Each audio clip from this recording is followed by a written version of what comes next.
மிக மிக முக்கியமான ஒரு செய்தி. மோடி வெற்றி பெற்றாலும் பெற்றார், எல்லா மாநிலங்களிலும் குறிப்பாக மிகப்பெரிய அளவில் பாஜக தோல்வியடைந்த எல்லா மாநிலங்களிலும் பெருமளவுக்கு பாஜக கூட்டணிக்குள் மிகப்பெரிய பூகம்பம் என்பது வெடிக்க தொடங்கி இருக்கிறது. 2 ஸ்டேட்ஸ், ஏன்னா இப்போ உடனடியாக 4 மாதத்தில் எலெக்ஷன் வரக்கூடிய 2 ஸ்டேட்ஸ், அந்த 2 ஸ்டேட்ஸிலும் பாஜக ஆட்சியில் இருக்கிறது. அவர்கள் ஆட்சியை இழப்பதற்கான சமிக்கைகள், கூட்டணிக்குள்ள மிகப்பெரிய அதிருப்தி என்பது நிலவ தொடங்கி இருக்கிறது. ஒருவர் மீது ஒருவர் குற்றம் சுமத்த தொடங்கி இருக்கிறார்கள். இந்த தேர்தலில் தோற்றதுக்கு இவங்க தான் காரணம் அப்படின்னு பாஜகவில் முதலமைச்சர் வேட்பாளரையே அறிவிக்கக்கூடாது அப்படின்னு ஒரு பக்கம் கொடி பிடிக்கக்கூடிய வேலைகளும் தொடங்கி இருக்கிறது. மோடி அமித்ஷாவுக்கு மற்றும் ஒரு தலைவலி.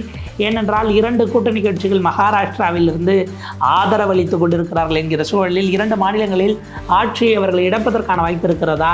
மோடிக்கும் நாங்கள் பாஜக தலைமைக்குமே என்ன சொல்லுகிறோம் என கூட்டணி கட்சிகள் இந்த முறை அழுத்தம் திருத்தமாக பேச தொடங்கி இருக்கிறார்கள். என்ன நடக்கிறது மகாராஷ்டிராவில், குறிப்பாக பாஜகவினுடைய உட்கட்சி பிரச்சனை என்கிற விஷயங்களை விரிவாக விளக்குகிறது இந்த தமிழ் குரலின் வளவன் எக்ஸ்க்ளூசிவ் செய்தி தொகுப்பு.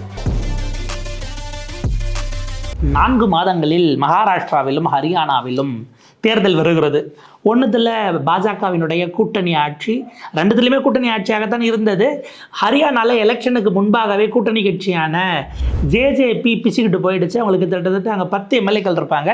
அவங்க ஆதரவு, அவங்க போன பிறகு இவங்களுக்கு பெரும்பான்மை அப்படிங்கிறதுல அடி வாங்குச்சு. ஏன்னா சில சுயேட்சைகளும் வெளியேறினார்கள். இது ஒரு பக்கம். ஆனால் காங்கிரஸ் ஏன் ஆட்சியை கவிழ்க்கல அப்படின்னா, கவுத்துட்டோன்னா சிம்பத்தியில் திரும்ப ஜெயிக்க வாய்ப்பு இருக்குது அப்படின்னு திபீந்தர் சிங் ஹூடா அங்கே நம்பிக்கையில்லா தீர்மானத்தை கொண்டு வரல. இன்னைக்கு ஓட்டெடுப்பு எடுத்தால் பாஜக தப்பிக்குமா அப்படிங்கிறது ட்விஸ்ட்லேயே இருக்குது. சபாநாயகர் ஓட்டு போட்டால் தான் காப்பாற்ற முடியும் அப்படிங்கிற மாதிரியான ஒரு விஷயம் இருக்கிறது. ஏன்னா பிஜேபி, காங்கிரஸ், அதுபோக ஜேஜேபி அவங்க தனியான ஒரு கட்சி 10 எம்எல்ஏக்கள் வச்சுருக்கிறாங்க. இது போக சுயேட்சைகள் ஒரு 6 பேர் இருக்கிறாங்க. இதில் பாதி பேர் தான் காங்கிரஸ் ஓடி போனதை நம்ம பார்த்தோம். ஸோ இது ஒரு பக்கம் இருக்குது. அந்த மாநிலத்தில் யார் சீஃப் மினிஸ்டராக இருந்தாரோ அவரை ரிசைன் பண்ண சொல்லி இவங்க டெல்லிக்கு கூப்பிட்டு வந்து இன்னைக்கு மத்திய அமைச்சராக கேபினெட்டில் 9வது இடம் மனோகர் லால் கட்டாருக்கு கொடுத்துட்டாங்க. இப்போ அங்கே ஒரு பிரச்சனைங்கிறத கூட நம்ம ஓரம் ஒதுக்கிடலாம். ஏன்னா ஹரியானா ஓரளவுக்கு சின்ன ஸ்டேட்டு, அதை விட பெருசு மகாராஷ்டிரா. போன முறை மோடி 303 வாங்கியதற்கு காரணம் மகாராஷ்டிராவில் அவருக்கு கிடைத்த 41 சீட்டுகள் அப்படிங்கிறத நம்ம மறந்துடக்கூடாது. அப்போ அந்த மகாராஷ்டிரா இந்த முறை அவருக்கு கிட்டத்தட்ட 27 சீட்டுகளை தான் கொடுத்துருக்குது. ஒரு 25 சீட்டை காலி பண்ணிடுச்சு. 17 சீட்டு தான் கொடுத்துருக்கு, 25 சீட்டை காலி பண்ணிடுச்சுன்னா என்ன காரணம் அப்படின்னு கோர்ஸ் கரெக்ஷனுக்கு பாஜக கேட்கிறது. பாஜகவோட கூட்டணி கட்சியாக இருக்கக்கூடிய தேசியவாத காங்கிரஸ் பேசுகிறது, அதே போல் சிவசேனா பேசுகிறது. எல்லாத்தை விட முக்கியம் ஆர்எஸ்எஸ் அழுத்தம் திருத்தமாக குரல் கொடுத்திருக்கிறது. இந்த கூட்டணியினால தான் நம்ம இங்கே தோற்று போனோம் அப்படிங்கிற ஒரு பிரச்சாரத்தையும் முன்னெடுத்திருக்கிறார்கள். இப்போ பார்க்குறோம் இதில் என்ன பிரச்சனை அப்படின்னா, நடந்து முடிந்த தேர்தலில் ஒரே ஒரு எம்பி சீட்டில் ஜெயித்த கட்சி எனக்கு 80லேருந்து 90 சட்டமன்ற தேர்தலில் எம்எல்ஏ சீட்டு கொடுங்க அப்படின்னு மிகப்பெரிய அளவுக்கு தர்ணா பண்ணி பாஜகவையே பயமுறுத்திட்டு இருக்கக்கூடிய ஒரு இடத்தை நம்ம பார்க்குறோம். பிஸ்னஸ் டுடேயில் ரிப்போர்ட் ஆகிருக்கு, நம்ம அதை பார்க்குறோம். Maharashtra seat sharing talks in NDA. Eknath Shinde Sena wants 100 seats, NCP 80 to 90 in assembly election. பாருங்கள், பாஜகவுக்கு தான் அதிக எம்எல்ஏக்கள் இருக்கிறாங்க. இது போக இவங்க 2 பேரும் உடச்சி தான் கூப்பிட்டு இருந்தாங்க. மொத்தம் இருக்கக்கூடிய 290 தொகுதியில் ஏக்நாத் ஷிண்டேக்கு 100, இந்த பக்கம் அஜித் பவாருக்கு 90 போச்சுன்னா மீதி 100 சீட்டில் தான் பிஜேபி நிற்கும். அவங்களுக்கு இன்னைக்கு ஆன் டேட்லேயே 105 எம்எல்ஏ இருக்கிறாங்க. அது போக மற்ற கட்சியிலேருந்து தாவி இங்கே சேர்ந்தது அது இதுன்னு போக ஒரு 120 பேர் இருக்காங்கன்னு வைங்க. அப்படிப்பட்ட பிஜேபி 100 சீட்டை இவங்களுக்கும் 90 சீட்டை அவங்களுக்கும் கொடுத்துட்டு எப்படி கர்டைல் ஆகும் அப்படிங்கிற கேள்வி இருக்குது. இதில் ஏக்நாத் ஷிண்டே இதில் அவருக்கு என்ன பெரும் பிரச்சனை அப்படின்னா, பாஜகவில் இன்றைக்கு வெடித்திருக்கக்கூடிய கலக குரல் என்ன அப்படின்னா, முதலமைச்சராக யாரை முடிவு பண்ண போகிறீங்க? அதிக சீட்டு நம்ம ஜெயிச்சிருக்கிறோம், ஆனால் நாம் சிஎம்மாக இருக்கக்கூடாதா அப்படிங்கிற கேள்வியை எழுப்புறாங்க. தேவேந்திர ஃபட்னாவிஸ் தான் பாஜகவினுடைய மகாராஷ்டிராவின் முகம். இதற்கு முன்பாக நிதின் கட்கரி இருந்தார். பட் அவர் தேசிய அரசியலுக்கு கொண்டு வந்த பிறகு தேசிய அரசியலிருந்து அவர் மோடி அமித்ஷா எப்படியெல்லாம் ஓரங்கட்டி கொண்டு போய் சைட்லைன் பண்ணாங்கிறது நமக்கு தெரியும். நாளைக்கு அவர் பிரதமர் கேண்டிடேட்டாக வந்துவிடக்கூடாது என்பதற்காகவே அவரோட துறையில் நடந்த ஊழல்களை பிரத்யேகமாக சிஏஜி வெளியிட்டது. துவாரகா எக்ஸ்பிரஸ்வே ஊழல் அப்படிங்கிறதெல்லாம் நம்ம பார்க்குறோம். ஸோ அவர் காலி பண்ணணுங்கிறதுக்காக தான் இதை பண்ணாங்க நிதின் கட்கரியை. இன்னொரு பக்கம் தேவேந்திர ஃபட்னாவிஸ் எப்படி மோடி அமித்ஷா காலி பண்ணாங்கன்னு பார்ப்போம். தேவேந்திர ஃபட்னாவிஸ் அவர் பிஜேபியினுடைய தலைவர். போன முறை எம்எல்ஏவாக ஜெயிச்சிட்டார். இன்றைக்கி எதிர்கட்சி, இன்றைக்கி அவர் துணை முதலமைச்சராக இருக்கார். அவர் என்ன பண்ணார், கட்சிகளை உடச்சி கூப்பிட்டுட்டு போய் முதலமைச்சராக பதவியும் ஏற்றுட்டார். கவர்னர் ரூலை காலையில் 5:30 மணிக்கு அவசரமாக திருப்பிட்டு இவர் போய் பதவி பிரமாணம் 6-6:15 போல் எடுத்துகிட்டு வந்துட்டார் தேவேந்திர ஃபட்னாவிஸ். 3 நாளில் அந்த கவர்மெண்ட் கவுந்த பிறகு உத்தவ் தாக்கரே, சரத் பவார், காங்கிரஸ் எல்லாம் சேர்ந்து ஒரு கூட்டணி ஆட்சி அமைச்சாங்க. அதற்கு பிறகு அதை கவுத்துட்டு தான் இப்போ கொண்டு வந்தாங்க. நீங்கள் தேவேந்திர ஃபட்னாவிஸ் 290 105 எம்எல்ஏ வச்சுக்கிட்டு 50 எம்எல்ஏக்கள் வைத்திருக்கிற ஏக்நாத் ஷிண்டேவோடு அவர் துணை முதலமைச்சராக நம்பர் 2ஆக ஏன் உட்கார்ந்தார் அப்படின்னா, மோடிக்கு தெரியும் தேவேந்திர ஃபட்னாவிஸ் அவர் ஒரு பார்ப்பன சமூகத்தை சார்ந்தவர் 1. 2வது RSS வளர்த்து எடுத்த ஒரு ஆள் 2. 3வது இளைஞர். கம்பேரிட்டிவ்லி மோடியை கம்பேர் பண்ணும்போது, அமித்ஷாவை கம்பேர் பண்ணுறப்ப, நிதின் கட்கரியை கம்பேர் பண்ணும்போது அவர் இளைஞர்ங்கிற கணக்கில் வருவார். மகாராஷ்டிரா என்கிற இந்தியாவினுடைய பொருளாதார தலைநகரத்தில் ஒன்றா விளங்கக்கூடிய ஒரு ஸ்டேட்டில் சீஃப் மினிஸ்டராக நீங்கள் இருந்தீங்கன்னு வைங்க, உங்களுக்கு எவ்வளவு செல்வம் வரும் அப்படிங்கிறது மோடிக்கு நல்லா தெரியும். குஜராத்தில் அவருக்கு வந்து அந்த செல்வம் தான் அவருக்கு பின்னாடி மேலே பூஸ்ட் பண்ணி தூக்கிட்டு வந்து அவரை பிரைம் மினிஸ்டர் கேண்டிடேட்டாக பல செலவுகளை பார்த்துக்கிற வரைக்கும் கொண்டு வந்துச்சுங்கிறத நம்ம மறந்துடக்கூடாது. அப்படி ஒரு வெயிட்டேஜ் கிடச்சா ஒரு RSS ஆள் நாளைக்கு எப்போ வேணாலும் நம்மளை தூக்கி போடலாங்கிறதுக்காக தான் அவரை கொண்டு போய் நம்பர் 2வா துணை முதலமைச்சராக இருங்கன்னு உட்கார வச்சாங்க. இது வந்து திட்டமிட்டு கேல்குலேட் பண்ணி மோடி பண்ண ஒரு விஷயம். அப்போ சொந்த கட்சியினுடைய தலைவர் அவர் காலி பண்ணாங்க இல்லையா, அவர் என்ன பண்ணிட்டார், இன்னைக்கு நேரடியாக ஒரு செக் வைத்து விட்டார். அவர் சொல்லுகிறார், எனக்கு துணை முதலமைச்சர் பதவி வேண்டாம், என்னை ரிலீஸ் பண்ணி விடுங்க, நான் போய் கட்சியை வளர்க்குறேன்னா கட்சியை வளர்த்து நாளைக்கு தனியாக நின்று நான் சீஃப் மினிஸ்டர் ஆகிறதுக்கான வேலையை பார்க்குறேன் அப்படின்னு அவர் போர்க்குரல் உயர்த்தி இருக்கிறார் அப்படிங்கிறத பார்க்குறோம்.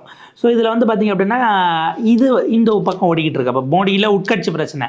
ஏன்னா திடீர்னு என்ன சொல்லிட்டாரு, முதலமைச்சராக நீங்கள் யாரை அறிவிக்க போகிறீங்கன்னு தேவேந்திர ஃபட்னாவிஸ் உயர்த்திய போர்க்கொடிக்கு அவசரமாக கூட்டம் நடத்தி பாருங்கள். அதை பற்றி நியூ இண்டியன் எக்ஸ்பிரஸில் ரிலீஸ் பண்ணியிருக்காங்க பாருங்கள்.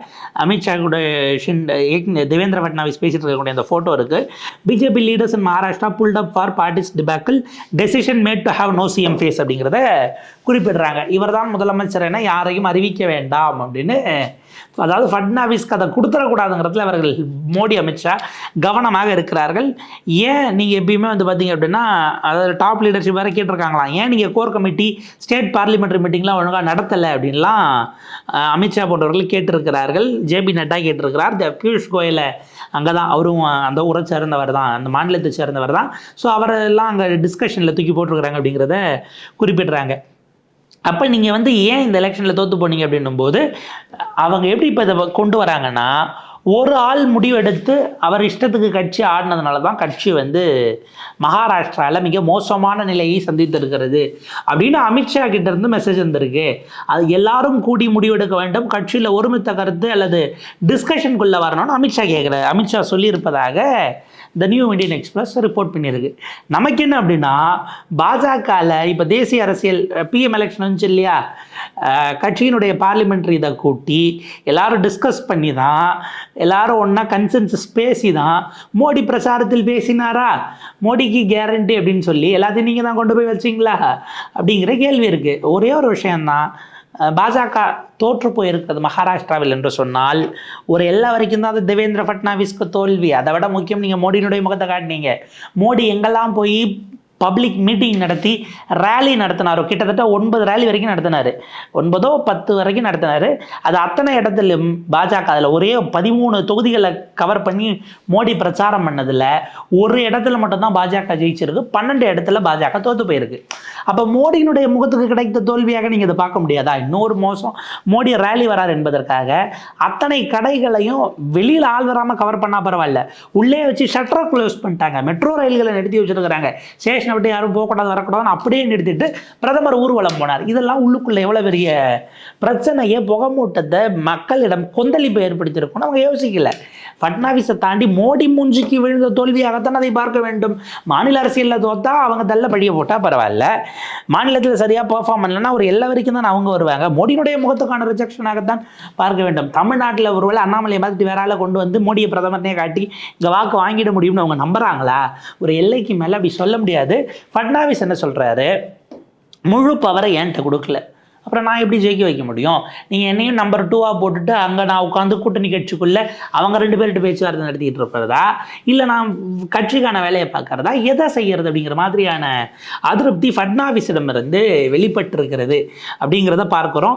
அதாவது இவங்க இதை பண்ணிட்டு அதை அங்கே தள்ளுறாங்க அப்படிங்கிறத நம்ம எப்படி பார்க்கறது என்கிற ஒரு கேள்வி. இப்படியாக பலவிதமான விஷயங்கள் மகாராஷ்டிராவினுடைய அரசியல் களத்தை இன்றைக்கு சூழ்ந்து கொண்டு இருக்கிறது அப்படிங்கிறத பார்க்குறோம். மோடியினால் அவர் முடிவெடுக்க முடியாத இடத்துல வந்திருக்கிறார். ஏன்னா என்ன சிஎம்மாக வச்சுட்டு அப்போ கூட்டணிக்கு சிஎம்மே கிடையாதுன்னு சொன்னீங்கன்னா இத்தனை ஆண்டு நான் ஆட்சி செய்தது அப்படின்னு ஏக்நாத் ஷிண்டே மிக நிச்சயமாக ஒரு பெரும் பிரச்சனையை உருவாக்குவார். இதில் இன்னொரு பாயிண்ட் என்ன அப்படின்னா, எதிர்கூட்டணி இருக்கு இல்லையா, நம்முடைய காங்கிரஸினுடைய கட்சியும் சரி, அதே போல் உத்தவ் தாக்கரேவினுடைய சிவசேனா, நம்ம சரத்பவாரினுடைய தேசியவாத காங்கிரஸ், இவங்க மிக நிச்சயமாக உத்தவ் தாக்கரேவை சீஃப் மினிஸ்டர் ஃபேஸாக சொல்லிட்டு போவாங்க அப்படிங்கிற ஒரு பாயிண்ட்டும் இருக்குது. சரத்பவார் டு ஒன் எக்ஸ்டென்ட் வயது முதிர்ச்சி அப்படிங்கிறதுனால அவர் பின்னாடி இருந்து ராஜகுருவாக இருக்கிறங்கிற லெவலுக்கு போயிடுவார்.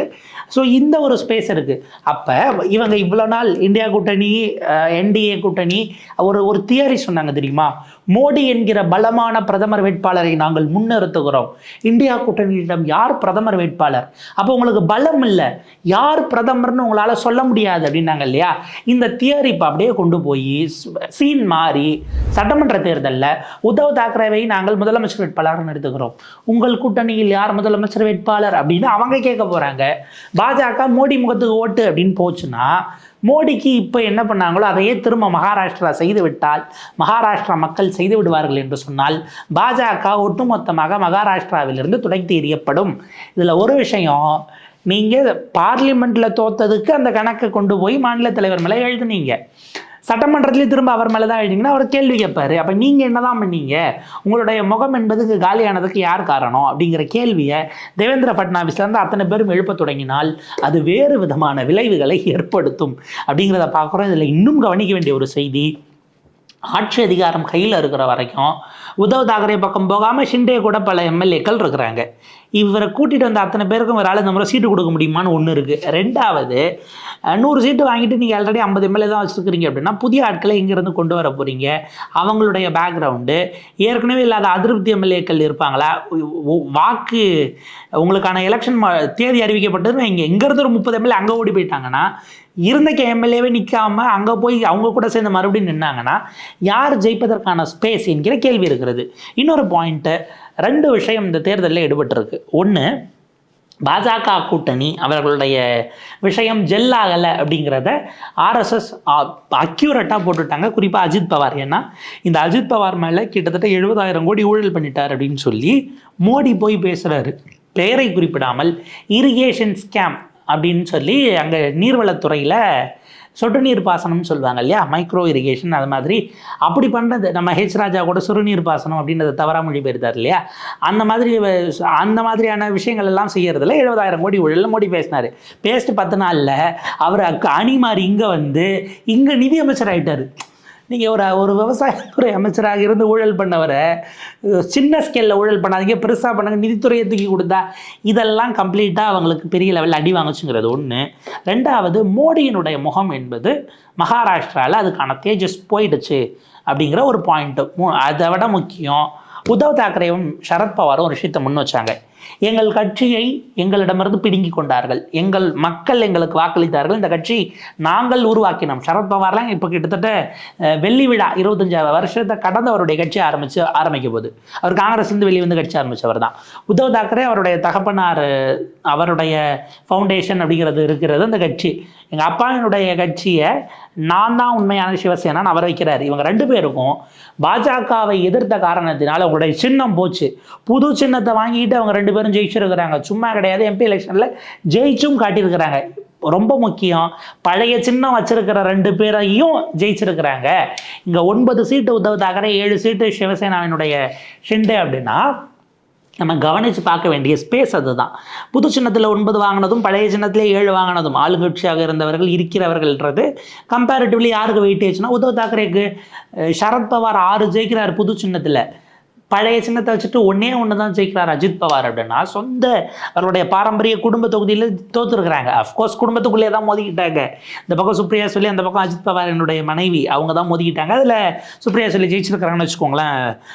அந்த அப்படியான விஷயங்கள் இருக்கிறது. அப்போ சின்னமே புதுசாக கொடுத்தாலும் நாங்கள் ஜெயிப்போங்கிறதுல இந்த கூட்டணி மிகப்பெரிய அளவுக்கு ஒன்றுபட்டு ஜெல்லாக இருப்பது என்பது மற்றும் ஒரு அடிஷ்னல் சப்போர்ட்டாக இருக்கிறது. ஸோ இப்படியாக இருக்கும்போது இதில் அடுத்த கட்டத்துக்கும் போயிட்டாங்க. என்ன அப்படின்னா, மகாராஷ்டிராவில் இவங்க தெளிவாக சொல்லிட்டாங்க.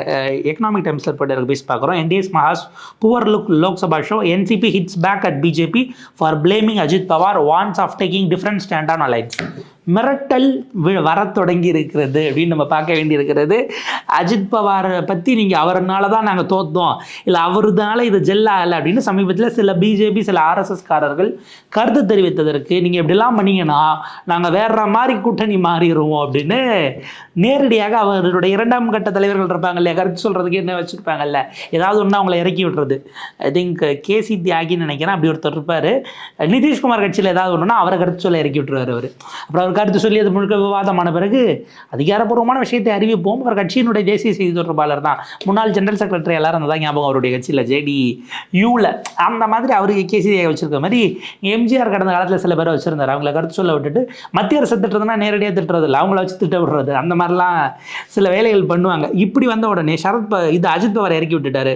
எல்லாம் பண்ணிங்கன்னா நாங்கள் கூட்டணி குறித்து வேறு முடிவு எடுக்கப்படும் அப்படின்னு அமோல் மித்காரி NCP-னுடைய லீடராக இருக்கக்கூடிய ஒருவர் அவர் சொல்லியிருக்கிறார் அப்படிங்கிறத பார்க்குறோம். தோத்தோம்னா எல்லாரும் சேர்ந்து தான் தோத்தோம், நீங்கள் கூட தான் 400 சீட்டு ஜெயிப்போம், நீங்கள் 400 ஜெயிச்சிங்களா அப்படிங்கிற லெவலுக்கு சொந்த கட்சியவே அவங்க சொந்த கூட்டணிக்குள்ளேயே அவங்க கேட்க ஆரம்பிக்கிறாங்க என்பதை நாம் பார்க்கிறோம். அஜித் பவாரை பற்றி நீங்கள் தவறாக பேசிங்கன்னா ஒட்டுமொத்தமாக எங்களை நம்பி இருக்கக்கூடிய மக்கள், எங்களுடைய வாக்கு வங்கி, எங்களுடைய சமூகம் எல்லாம் போயிடும் அப்படின்னு குறிப்பிட்டிருக்கிறார். இதில் பிரச்சனை என்னென்னா, அஜித் பவாரை கூட்டி கொண்டு வந்த அந்த MLA-க்கள் கடைசியே அவர் கூட இருப்பார்களாங்கிற கேள்வி இருக்குது. சமீபத்தில் ஒரு கூட்டம் கூட்டினார், கிட்டத்தட்ட 15க்கும் மேற்பட்ட MLA-க்கள் அவர் கூட்டின கூட்டத்துக்கு வரல, அவருடைய அணியில் தான் இன்னும் இருக்காங்களான்னு தெரியல. எப்போவோ சரத்பவாரை சந்திப்பதற்கான தேதி ஏற்பாடு சந்தித்தது அப்படின்னு பலது ஓடிக்கிட்டு இருக்குங்கிறத பார்க்குறோம். மகாராஷ்டிரா அரசியல் களம் ஒரு புதிய பரிணாமத்தை நோக்கி நகருகிறது. பாஜகவுக்கு இந்த ஸ்பீக்கர் எலெக்ஷன் இதெல்லாம் ஒரு மாதிரி முடிஞ்சு வந்த பிறகு மிக முக்கியமானதாக இருக்க போவது இந்த விஷயங்கள் தான் அப்படின்னு பார்க்குறோம். மகாராஷ்டிராவில் இது அடுத்தடுத்த கட்டத்தில் இதனுடைய பரிணாம வளர்ச்சி எப்படி இருக்கிறது அப்படிங்கிறத நம்ம பார்க்கலாம். தொடர்ந்து இணைந்திருங்கள் தமிழ் குரலோடு. நன்றி, வணக்கம்.